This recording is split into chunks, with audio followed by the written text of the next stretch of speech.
Hello and welcome to my YouTube channel learn SAP start with the basics. So आज की class में हम class 8th के understanding laws chapter के बारे में डिस्कस करेंगे, जो कि सिविक्स का एक पार्ट है। इस चैप्टर में हम क्या होते हैं लॉज, कैसे उनको बनाया जाता है, पूरी उसकी ड्राफ्टिंग के बारे में ये सारा का सारा हम पढ़ेंगे। क्यों उसे एनफोर्स किया जाता है, क्या रीजंस हैं उसके एनफोर्समेंट के, ये सब हम इसमें पढ़ेंगे। तो सबसे पहले हम बिना टाइम वेस्ट करे लॉज के बारे में देख लेते हैं कि होता क्या है लॉज। तो अगर हम लॉज देखें तो laws are such rules which are created and enforced by government. तो लॉज ऐसे रूल्स और रेगुलेशंस का सेट होता है जिसमें हमारा इसलिए बनाए जाते हैं ताकि जनता में हार्मनी बनी रहे, पीस बरकरार रहे, यूनिटी क्रिएट हो सके। तो लॉज इसलिए बनाए जाते हैं और ये गवर्नमेंट के द्वारा बनाए जाते हैं। हर अपना एक गवर्नमेंटल सिस्टम का अपने अपने कुछ रूल्स और सेट ऑफ रूल्स होते हैं। जैसे इंडिया का एक सेंट्रल गवर्नमेंट का अपना रूल्स रेगुलेशन का सेट हो गया, और कंट्रीज का अपना अपना होता है। तो कंट्री बाय कंट्री हो सकता है थोड़ा बहुत डिविएट करें या अपने एरिया या अपने जगह के अनुसार रूल्स जो है वो उसमें बदलाव ला सकते हैं। ऐसा नहीं है कि रूल्स एक बार बन गए तो उनको मॉडिफाई नहीं किया जाता। रूल्स में मॉडिफिकेशंस भी आते हैं, चेंजेस भी आते हैं, डेवलपमेंट भी होता है। विद इन द टाइम और with the own pace of time हम रूल्स में चेंजेस भी लाते हैं। अब जैसे पहले के जमाने में, पुराने टाइम में 90s में देखें तो वो जो रूल्स वगैरह जो लगते थे वो हो सकता है अब के टाइम के अकॉर्डिंग फीजिबल या फिर रिलेटेबल ना हो, तो उन्हें बदलाव की जरूरत पड़ेगी, मॉडिफाई करना पड़ेगा। और हो सकता है 10 या 20 साल बाद इनको फिर मॉडिफाई करना पड़े, क्योंकि टाइम के साथ हमें चलना पड़ेगा, जिसमें रूल्स का चेंज होना बहुत जरूरी होता है। तो ऐसे ही रूल्स जो है वो गवर्नमेंट के द्वारा बनाए जाते हैं और गवर्नमेंट द्वारा ही इसे एनफोर्स किया जाता है। एनफोर्स मतलब इन्हें लागू किया जाता है, अप्लाई किया जाता है। और ये जितने भी आम जनता है, चाहे वो किसी भी रिलीजन के हो, कास्ट के हो, सबको ही उन रूल्स को फॉलो करना पड़ता है। अब इसका पर्पस क्या है, क्यों इसे बनाया गया? तो पर्पस है हमारा टू मेंटेन हार्मनी, हार्मनी को बरकरार रखने के लिए। जितने भी लोग हैं, अलग अलग कास्ट के, अलग अलग रीजन के हैं, अलग अलग जगह से बिलोंग करते हैं, अलग लैंग्वेजेस के हैं, उनका कल्चर अलग है, ट्रेडिशंस अलग है, बट स्टिल क्योंकि वो एक कंट्री के, एक नेशन के लोग हैं, एक ही राष्ट्रवाद के लोग हैं, तो इसीलिए उन्हें हार्मनी मेंटेन रहे उनमें और वो आपस में बंधे हुए रहे एक साथ, इसीलिए रूल्स बनाए जाते हैं। ऐसा ना हो कि फॉर एग्जाम्पल कोई रूल्स ही नहीं है, तो मेरे को किसी पे गुस्सा आ गया, मेरी किसी से लड़ाई चल रही है, मुझे गुस्सा आ गया और मैंने उस पे गोली चला दी 2-3। तो मुझे क्योंकि डर ही नहीं है, क्योंकि कोई लॉ ही नहीं है, कोई जुडिशियल सिस्टम नहीं है, मुझे कोई परवाह ही नहीं है, मेरा जो मन आएगा वो करूंगी, क्योंकि कोई मुझे ना अरेस्ट कर सकता है ना जेल भेज सकता है, क्योंकि ऐसा कोई सिस्टम मौजूद ही नहीं है हमारे गवर्नमेंट के द्वारा। तो इसीलिए बनाया गया ताकि हार्मनी, पीस, यूनिटी मेंटेन करी जा सके। नेक्स्ट हमारा स्कोप क्या है, क्या मतलब स्कोप है, किस लेवल तक हमारे रूल्स और रेगुलेशंस जाते हैं, लॉस कब तक, कहाँ तक काम करते हैं।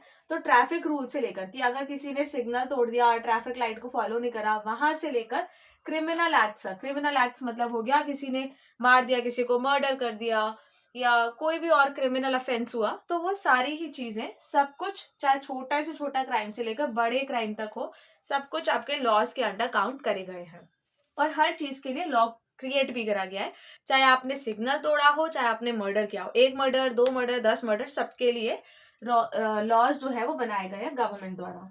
इक्वालिटी क्या है? इक्वालिटी का मतलब हो गया अप्लाई टू ऑल, कि सबके सब पे लागू होता है, चाहे आप किसी भी रिलीजन के हो, किसी भी स्टेट से बिलोंग करते हो, किसी भी एरिया से हो, चाहे आप पुअर फैमिली से हो, रिच फैमिली से हो, वेल्दी हो, चाहे आप प्रेसिडेंट ही क्यों ना हो, आपके ऊपर लॉज जो देश ने बनाए हैं वो सब अप्लाई होंगे। तो ये इक्वलिटी हमारा शो करता है, रिप्रेजेंट करता है, क्योंकि सब पे इक्वली अप्लाई किया जाता है। तो ये हो गया हमारा लॉस का मतलब, कि लॉस क्या होते हैं, पर्पस क्या है, हार्मनी, पीस, यूनिटी मेंटेन करने के लिए। स्कोप हो गया ट्रैफिक रूल से लेकर, मतलब छोटे स्तर से लेकर क्रिमिनल एक्ट्स बिल्कुल ऊंचे स्तर तक सब जगह लागू करा जाता है। और इक्वालिटी, सब पे अप्लाई करा जाता है इक्वली, किसी में भी भेदभाव लॉ नहीं करता। ये तो हो गया हमारा लॉज के बारे में। अगर हम देखें गवर्नमेंट जो है, ऐसा तो है नहीं कि आज के टाइम पे बनी है, हमेशा से बनती हुई आई है। इवन जो कॉलोनियल एरा था हमारा, जो ब्रिटिशर्स के जमाना था, ब्रिटिश गवर्नमेंट वाला टाइम था, उस टाइम में भी लॉज काफी बनाए गए थे। ये हम कह सकते हैं कि उस टाइम पे लॉज जो बनाए गए थे वो हमारे या इंडियंस के हित में नहीं थे। इंडियंस का मतलब हो गया जितने भी रिलीजन है सब कुछ आ गया, बस ब्रिटिशर्स को हटा दिया। तो इंडियंस के हित में नहीं थे, उनके फेवर में नहीं थे, बट स्टिल लॉज बनाए गए थे। और उसमें से काफी सारे लॉज ऐसे भी थे जो लगता था कि इंडियंस के फेवर में है, बट वो एक्चुअल में ब्रिटिश गवर्नमेंट के ही फेवर में रखे गए थे। तो एक उसमें से बनाया गया था rule of law. Rule of law जैसे नाम से पता चल रहा है हमारा कि पूरा का पूरा लॉ का स्ट्रक्चर बनाया गया था कि किस तरीके से रूल्स को अप्लाई करा जाएगा, ये पूरा उसमें पॉलिसी रखी गई थी। तो पहले देख लेते हैं हमारा रूल ऑफ लॉ क्या है, फिर उसके बाद में आपको बताऊंगी कि कॉलोनियल टाइम में कैसे कैसे रूल्स रेगुलेशंस ब्रिटिश गवर्नमेंट ने अप्लाई करे थे, कौन कौन से थे वो भी हम 2-3 पढ़ेंगे। पहले देखते हैं रूल ऑफ लॉ क्या है। रूल ऑफ लॉ हम कह सकते हैं कि डेमोक्रेसी की फाउंडेशन है। ये हमारा हम कह सकते हैं फाउंडेशन ऑफ डेमोक्रेसी। हालांकि ये जो रूल ऑफ लॉ था ये ब्रिटिश गवर्नमेंट के टाइम पे ही बनाया गया था, जब ब्रिटिशर्स इंडिया पे रूल करते थे उस टाइम पे ही उन्होंने ये रूल ऑफ लॉ करके एक अप्लाई करा था। लेकिन ये डेमोक्रेसी का फाउंडेशन इसलिए क्योंकि हमने इसको बाद में कंटिन्यू रखा और इस लॉ को चेंज नहीं करा, चेंज अपने अकॉर्डिंग करा, इसे खत्म नहीं करा। पहले ब्रिटिशर्स ने ये अपने फेवर में रखा था, पर धीरे धीरे करके जब हमारा इंडिया इंडिपेंडेंट हो गया तब हमने अपने अकॉर्डिंग इस रूल को ढाल लिया, अपने कंडीशंस के अकॉर्डिंग। इसका मतलब इस लॉ का मतलब क्या था कि सब पे इक्वली अप्लाई किया जाता है और इक्वल है, सबके लिए बराबर है। जो हमने लॉज में अभी इक्वालिटी वाली चीज पढ़ी थी वही रूल ऑफ लॉ में मेन इसका पर्पस माना गया था कि डेमोक्रेसी को हम ज्यादा से ज्यादा ऊपर रखने की कोशिश करेंगे। ऐसा नहीं होगा कि इस किसी एक को सप्रेस किया जा रहा है, दबाया जा रहा है और किसी एक को हम आगे बढ़ाने की कोशिश करें। रूल ऑफ लॉ में हो जाएगा कि सब लॉ की नजरों में बराबर रहेंगे सारे सिटीजन, और कोई भी सिटीजन लॉस के ऊपर नहीं जाएगा, चाहे कोई पुअर पर्सन हो, बीपीएल का हो, बिलो पॉवर्टी लाइन का हो, या कोई वेल्दी पर्सन हो, या इवन प्रेसिडेंट ही क्यों ना हो। जो मैंने अभी आपको लॉज में बताया, रूल ऑफ लॉ का मेन कंसेप्ट यही था कि हर छोटे लेवल से लेकर ऊंचे लेवल तक, कंट्री में सबसे लोवेस्ट पोजीशन वाला पर्सन आम जनता हो गई, और कंट्री में जो हाईएस्ट पोजीशन का है, हमारे जितना भी काउंसिल ऑफ मिनिस्टर्स हो गए, पार्लियामेंट के एमएलएज हो गए, या फिर प्रेसिडेंट, प्राइम मिनिस्टर, सबके ऊपर ही रूल ऑफ लॉ लागू करा गया है। मतलब सबको रूल फॉलो करने पड़ेंगे जो लॉज के या फिर एक्ट्स बनाए गए हैं देश के द्वारा। इसमें हमारा आ गया इक्वालिटी आ जाएगा, सब पे अप्लाई होगा। नो इम्यूनिटी, कि ऐसा नहीं होगा कि गवर्नमेंट किसी में भेदभाव करेगा या फिर प्रेसिडेंट को हटा दिया जाए, ऐसा नहीं होगा। और एक आ जाएगा हमारा जस्टिस। तो इसमें जुडिशियल सिस्टम का सबसे ज्यादा मेन रोल था। कैसे था? जस्टिस प्रोवाइड करेगा। कैसे था कि जस्टिस के लिए एक पूरा जुडिशियल सिस्टम बनाया गया था जिसमें हमारे क्रिमिनल एक्ट, सिविल एक्ट, सारी चीजें आएंगी। इसमें दोनों चीजें थी, एक हमारा हो गया सिविल एक्ट और एक हमारा हो गया क्रिमिनल एक्ट। सिविल एक्ट्स में हमारे कौन से आ गए? फैमिली वाले सारे आ गए कि डिवोर्स का हो गया कोई, या फिर आपस के फैमिली डिस्प्यूट्स हो गए। तो इस तरीके की चीजें हमारी सिविल एक्ट्स में आती थी। और क्रिमिनल एक्ट्स में क्रिमिनल वर्ड आ रहा है, दैट मीन्स आपका मर्डर हो गया, थेफ्ट हो गया, इन सबसे रिलेटेड आ जाता है, तो ये आ गया क्रिमिनल एक्ट में। तो दोनों ही चीजों को मैनेज करा जाए, तो इसके लिए रूल ऑफ लॉ में अलग से एक जुडिशियल सिस्टम क्रिएट करा गया था। तो रूल ऑफ लॉ हमारा एक तो डेमोक्रेसी का फाउंडेशन था, इक्वालिटी हमारा ये परस्यू करता था और उसको आगे स्प्रेड भी करता था। उसके अलावा जस्टिस को फॉलो किया करता था। जस्टिस में भी आपका सिविल एक्ट्स के लिए अलग से डिपार्टमेंट था और क्रिमिनल एक्ट्स के लिए अलग से डिपार्टमेंट था। तो ये हो गया हमारा रूल ऑफ लॉ के बारे में। इसके बाद मैंने आपको बताया था कि रूल ऑफ लॉ जो है वो ब्रिटिश गवर्नमेंट द्वारा बनाया गया था, बहुत पहले बना दिया गया था, लेकिन इसको बाद में इंडियंस ने अडेप्ट कर लिया था और अपने अकॉर्डिंग इसे मॉडिफाई भी करा था। तो ऐसे ही मैंने आपको बताया था कि कॉलोनियल एरा में भी काफी सारे कॉलोनियल लॉज बनाए गए थे। तो कुछ लॉज के बारे में मैं आपको पढ़ा देती हूँ ताकि आपको क्लियर हो जाएगा कि कैसे ब्रिटिश गवर्नमेंट जो है वो लॉज बनाती थी।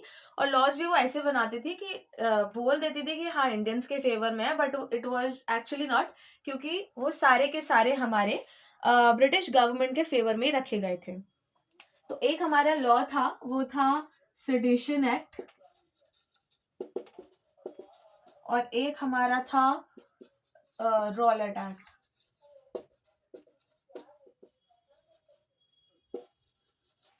ये दोनों ही एक्ट्स ब्रिटिश गवर्नमेंट द्वारा बनाए गए थे। ये हमारा 1870 का हो गया और ये हो गया 1919। ये दोनों ही लॉज जो थे हमारे बनाए गए थे ब्रिटिश गवर्नमेंट द्वारा, और ब्रिटिश गवर्नमेंट ने बनाए थे तो अपने फेवर में ही बनाए थे। इन दोनों ही एक्ट्स थोड़े थोड़े सिमिलर थे, बट थोड़ा सा कंडीशनल डिफरेंस था। क्या था, सबसे पहले देखते हैं सेडिशन एक्ट में क्या था। इस एक्ट के अकॉर्डिंग क्या था कि कोई भी पर्सन अगर प्रोटेस्ट कर रहा है, कोई इंडियन है वो प्रोटेस्ट कर रहा है, ब्रिटिश गवर्नमेंट के खिलाफ कुछ बोल रहा है या उनके बनाए हुए रूल्स रेगुलेशंस को फॉलो नहीं कर रहा है, तो ब्रिटिश गवर्नमेंट जो है उनके पास सारे राइट्स हैं कि वो उस पर्सन को अरेस्ट कर सकती है बिना किसी ट्रायल के। मतलब अगर पूरा जुडिशियल सिस्टम है, माना पूरा जुडिशियल सिस्टम ब्रिटिश गवर्नमेंट का था, बट स्टिल अगर ब्रिटिशर्स चाहे तो किसी भी प्रोटेस्टर को वो जेल करवा सकते हैं, जेल नहीं अरेस्ट करवा सकते हैं। आप उसका बिना किसी ट्रायल के आप उसको पकड़ के पुलिस स्टेशन ले जा सकते हैं, चाहे वो कुछ भी अपना अपने फेवर में कुछ भी बोले, उसको ना लॉयर कराने की कोई मतलब रिस्पॉन्सिबिलिटी नहीं होगी, ना वो खुद करवाएंगे ना आपको करने देंगे। तो ये पूरा का पूरा सेडिशन एक्ट में था कि without any trial, without any trial आपको डायरेक्ट क्या हो जाएगा, आप अरेस्ट हो सकते हो। अगर आपने क्या करा, आप प्रोटेस्टर हो, आप प्रोटेस्ट कर रहे हो ब्रिटिश गवर्नमेंट के अगेंस्ट, तो आपके साथ ऐसा हो सकता है। अब ऐसा ही एक और एक्ट, इसका हम कह सकते हैं कि थोड़ा हायर वर्जन बनाया ब्रिटिश गवर्नमेंट ने, रॉलेट एक्ट। इसमें क्या था कि इसमें भी यही था कि विदाउट एनी ट्रायल आप अरेस्ट हो सकते हो, लेकिन अरेस्ट होने की जगह ये डायरेक्ट आपको जेल में ही डाल देंगे। अब सिर्फ आपको ऐसा हथकड़ी नहीं पड़ाएंगे, आपको जेल में बंद कर देंगे। तो इसमें क्या हो गया, विदाउट एनी ट्रायल आपको सीधे क्या करा, आपको यहाँ पे सीधे जेल में बंद कर दिया, मतलब इम्प्रिजनमेंट हो गया। आपको वो कितना भी लंबे समय के लिए हो सकता है, वो ब्रिटिश गवर्नमेंट डिसाइड करेगी, क्योंकि पूरा जुडिशियल सिस्टम उनके गवर्नमेंट के टाइम पे उन्हीं के अकॉर्डिंग बना हुआ था और इंडियंस को वो फेवर नहीं करते थे। तो इसीलिए पूरा का पूरा सिस्टम में यही था कि इसमें था सेडिशन एक्ट में कि आपको अगर पकड़ लिया, आपने प्रोटेस्ट करा, तो आप अरेस्ट हो जाओगे। अरेस्ट होने का मतलब है हो सकता है आपको कुछ दिनों बाद छोड़ भी दिया जाए, लेकिन जेल का मतलब हो गया कि आपको इम्प्रिजनमेंट हो गई, वो आपको कितने भी मंथ्स के लिए, कितने भी ईयर्स के लिए जेल में बंद कर सकते हैं।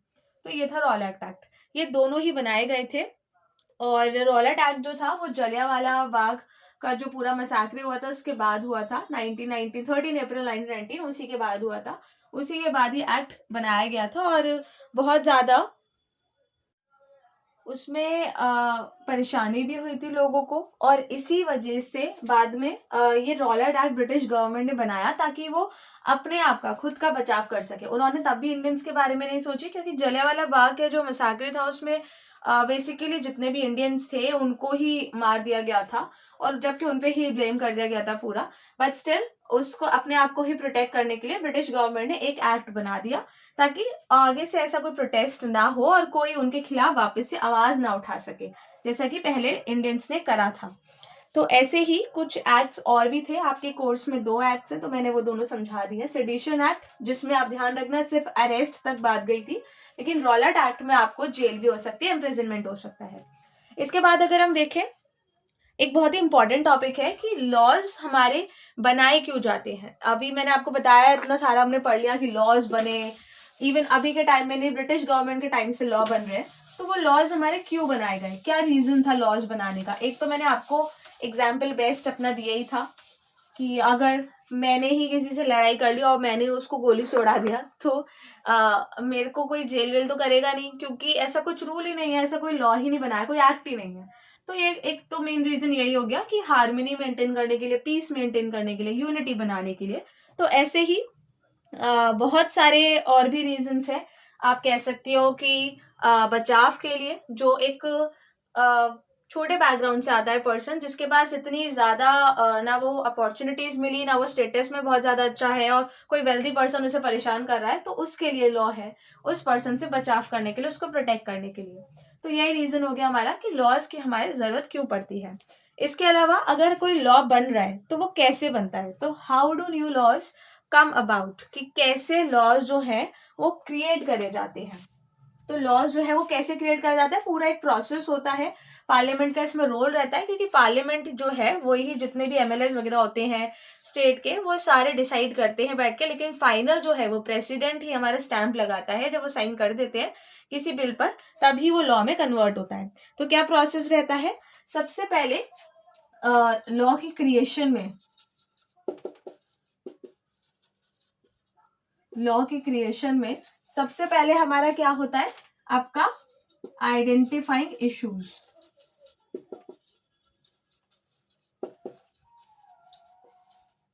ये इसमें 1 मैंने इसलिए लिखा है क्योंकि ये स्टेप बाय स्टेप चलेगा। आप इसमें लिख दो स्टेप 1, क्योंकि आप इसको चेंज नहीं कर सकते, ऐसे लाइन वाइज ही आएगा। सबसे पहले आइडेंटिफाइंग इश्यूज। आइडेंटिफाइंग इश्यूज में क्या हो गया कि जैसे मैंने बोला कि मैं चाहती हूँ कि ऐसा कोई लॉ बने कि एक 5th क्लास तक की 2 महीने तक छुट्टी हो जाए। तो ऐसा क्यों होगा? मैंने अपने घर पे बैठे बैठे बोल दिया कि ऐसे कर लेते हैं कि 2 महीने तक 5th क्लास की छुट्टी कर देते हैं। पर क्यों करें? क्या रीजन है? कोई रीजन नहीं है, ऐसे ही बस ठीक है कर लेते हैं। ऐसे नहीं होता है। कोई भी अगर एमएलए भी सजेस्ट कर रहा है तो उसके पास पूरा का पूरा बिल का अपना पूरा ऐसा लिखित में होना चाहिए, रिटन में होना चाहिए कि क्यों वो ऐसा कह रहा है, क्यों वो चेंजेस लाना चाहता है इसे। तो पहले आइडेंटिफाइंग इश्यूज कि आप कोई भी लॉ, कोई भी एक्ट आप अप्लाई करना चाहते हो, पूरे देश की जनता की बात है, सब पे अप्लाई करना चाहते हो, तो आपको पहले इश्यूज आइडेंटिफाई करने पड़ेंगे कि क्या क्या रीजंस है इस लॉ को लागू करने के, अप्लाई करने के। अलग अलग सोसाइटी के अकॉर्डिंग आपको देखना पड़ेगा कि हर स्टेट में क्या जरूरत है या किस किस स्टेट में इसकी जरूरत है, किस स्टेट पे इसका, इस लॉ को अप्लाई करने के बाद नेगेटिव इफेक्ट हो सकता है, पॉजिटिव टर्म्स कहाँ निकलेंगे। तो ये सारा हमें आइडेंटिफाई करना पड़ता है अपना सबसे पहले लॉ बनाने के लिए। दूसरा हमारा क्या होता है, इसके बाद हमारा स्टेप 2 आता है। कोई भी हमने पहले तो सारी चीजें देख ली कि आइडेंटिफाई कर लिए सारे इश्यूज, क्या क्या प्रॉब्लम है, फिर हमें लगा कि अच्छा ये जो हम लॉ सोच रहे हैं ये काफी अच्छा है और हमें ऐसा अप्लाई करना चाहिए, जनता का इसमें फायदा ही होगा। तो उसके बाद क्या करा हमने, उस लॉ की ड्राफ्टिंग करी। ड्राफ्टिंग का मतलब क्या, ड्राफ्ट वर्ड आ रहा है इसमें। ड्राफ्ट का मतलब ही होता है कि एक तरीके से उसको बनाना या बिल्ड करना, एक ब्लूप्रिंट की तरह रेडी करना कि क्यों हम उसको, क्या क्या हमने इश्यूज जो थे वो आइडेंटिफाई करे, क्या क्या उसके आउटकम्स निकल सकते हैं, उसमें कितना पैसा लगेगा, कितना खर्चा आएगा, कौन से स्टेट गवर्नमेंट को उसमें इन्वॉल्व होना चाहिए, कौन सी स्टेट के लिए बेनिफिशियल है, कौन से के लिए नेगेटिव इफेक्ट है, सब कुछ इस ड्राफ्टिंग में लिखा जाएगा। एक तरीके से जो हमने अभी सोचा था, ऐसा ऐसा माइंड में बनाया था पूरा, आइडेंटिफाई जब करे थे इश्यूज, उसका पूरा एक सामने आपके पेपर में लिख जाएगा। वो आपका ड्राफ्टिंग में हो गया। ड्राफ्टिंग में जब होता है कोई भी एक्ट के बारे में, तब उसको बिल बोल देते हैं। तो बिल जो है उसको ड्राफ्ट किया जाता है। कोई भी हमारा ड्राफ्ट हो रहा है तो उसको लॉ नहीं बोल देंगे कि लॉ ड्राफ्ट हो रहा है, उसको बिल बोला जाता है। ठीक है। जब ये बिल अगर फाइनल हो जाता है तब उसको लॉ में कन्वर्ट करके लॉ बोल दिया जाता है, जब वो अप्लाई हो गया उसके बाद। अभी हमारा क्या हो रहा है, ड्राफ्टिंग पे चल रहा है। ड्राफ्टिंग के बाद क्या होती है हमारी, स्टेप 3 जो होता है वो होता है हमारा डिबेट एंड वोटिंग। अब डिबेट एंड वोटिंग तक बात पहुंच गई, मतलब इसमें एक दो लोग तो बैठ के बात नहीं कर रहे होंगे कि एक राउंड टेबल कॉन्फ्रेंस पे 2-4 लोग बैठ गए और वो बात कर रहे हैं कि कैसे लॉ बनेगा। इसका मतलब हो गया डिबेट एंड वोटिंग का कि बहुत सारे थाउजेंड्स ऑफ लोग या हंड्रेड्स ऑफ पीपल इसमें बैठे हुए हैं और वो डिस्कस कर रहे हैं। तो ये जो है हमारा लोकसभा और राज्यसभा की मीटिंग्स होती है, उसमें होता है पार्लियामेंट्री सिस्टम के अकॉर्डिंग पूरा डिसाइड किया जाता है। इस बिल, कोई भी बिल है जिसको हमें लॉ में कन्वर्ट करना है, उसका पूरा डिबेट होता है। हर स्टेट के एमएलएज अपने कंसर्न्स रखते हैं, अपनी प्रॉब्लम्स बताते हैं, उसके मॉडिफिकेशंस बताते हैं, वो फेवर में है या अगेंस्ट में है, डिबेट होती है, बातचीत होती है, डिस्कशंस होते हैं। उसके बाद वोटिंग होता है। वोटिंग में होता है कि कौन इस लॉ के फेवर में है, कौन इसके अगेंस्ट में है, कौन क्या चाहता है, वो सारा इसमें हमारा स्टेप 3 में क्लियर कर लिया जाता है। उसके बाद एक फाइनल जब क्लियर हो गया पूरा कि हाँ ज्यादा लोग फेवर में हैं और लॉ को बिल्कुल लॉ में कन्वर्ट करने में ही ज्यादा जनता का भला हो पाएगा, तो फिर हम स्टेप 4 पे आते हैं, जो कि हमारा क्या होता है, अप्रूवल हो गया हमारा। स्टेप 4 जो मैंने आपको अभी स्टार्टिंग में ही बताया था, स्टार्टिंग में मैंने आपको बताया था कि अप्रूवल किसके द्वारा मिलता है, once passed and signed by the president it becomes law.